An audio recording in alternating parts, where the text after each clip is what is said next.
कहानी कुछ इस तरह थी, जैसे मैं अक्सर सुनाता था, हर बैच में सुनाता था पहले तो, कि एक राजा चला और राजा को ईश्वर के दर्शन हो गए, भगवान के दर्शन। मतलब जो आस्था रखते हैं उनके लिए तो सबसे बड़ी चीज वही है ना। जो आस्था नहीं रखते हैं उनकी बात अलग है। और इससे तुम्हें कोई फर्क नहीं होना चाहिए। बिल्कुल वैसा ही चुनाव है जैसे कोई किसी राजनीतिक पार्टी का समर्थन करता हो और दूसरा व्यक्ति किसी और राजनीतिक पार्टी का। वो उसकी अपनी समझ है, उसमें तुम उसके विरोधी मत हो जाना कभी। कोई बोले कि भाई ईश्वर को मानता है नहीं मानता, बोले कि इसके विरोधी हम हो जाएंगे, है ना। इस पर शासन लेंगे किसी दिन, बात करेंगे। तो मैं आपसे कह रहा था कि एक राजा था और उस राजा को ईश्वर के दर्शन हो गए। तो उस राजा इतना भला व्यक्ति था, उसने कहा कि ये जो दर्शन है ना, तुम मेरी जनता को भी दो, मेरी प्रजा को भी ये दर्शन तुम्हें देने चाहिए। तो उनका, तुम यार राजा, तुम मूर्ख वूर्ख तो नहीं है क्या, प्रजा प्रजा करता रहता है हर समय हर समय। प्रजा प्रजा डिजर्व नहीं करती है। तुमने दर्शन कर लिया, बात खत्म। मैं तुमको प्राप्त हो गया, बात खत्म। राजा ने कहा नहीं, मैं तुमसे प्रार्थना करता हूँ मेरी प्रजा। कहा ठीक है, सुबह लेके आना प्रजा को। और प्रजा आई। राजा ने कहा सबको कि भैया ईश्वर कल दर्शन देंगे, चलो तुम सब चाहते हो कि ईश्वर दर्शन दें। तो पूरी प्रजा चली। तो पूरी प्रजा को पहले दिखा एक आपका चांदी का ढेर। तो कहते हैं आप 50% लोग चांदी के ढेर की तरफ चले गए, 50% जनता रहेगी। सोचा यार चांदी बड़ी चीज थोड़ी है, ईश्वर बड़ी चीज है, चलो उधर परमात्मा ही मिल रहे हैं, परम शक्ति मिल रही है। थोड़ी देर बाद मिला एक सोने का ढेर।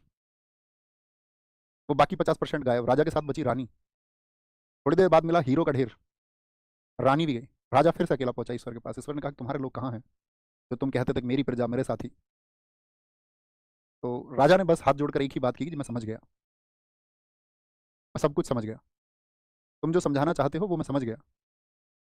कि शुरुआत में हम सब उत्साही होते हैं, लेकिन मंजिल क्या हमारा उद्देश्य है, हम उसको पाने के लिए अपना सर्वस्व लगाते हैं। क्या आप अपने सिलेक्शन होने के लिए, अध्ययन को करने के लिए अपनी बाकी उन गैर जरूरी चीजों को छोड़ सकते हैं? आप अपने भविष्य निर्माण के लिए क्या उन गैर जरूरी चीजों को छोड़ सकते हैं जो आपकी योजना में आड़ा आती हो या आपका समय जो खराब करती हो? एक विद्यार्थी को कहते हैं अपने समय का पाबंद होना चाहिए, क्योंकि जिनके बारे में तुम सोच रहे हो ना, वो इधर उधर कहीं ना कहीं हो जाएंगे। और अगर तुम्हारे बहुत करीबी लोग हैं और तुम ये विश्वास करते हो कि वो किसी भी क्षण तुमसे अलग नहीं होंगे, तो फिर वो तुम्हारे लिए खुश होंगे कि तुम भविष्य के अपने निर्माण की योजना में व्यस्त हो। वो कभी तुमसे दूर नहीं होंगे, जो तुम्हारे सच्चे साथी होंगे। वो हमेशा इस बात के लिए आपको प्रेरित करेंगे। और यदि कोई इस बात से दूर होता है, तो इसका मतलब है कि उसका हो जाना ही उचित था, या उसका दूर हो जाना ही उचित है। अंततः विजय तो साथी आपको ये अकेले तय करनी होगी।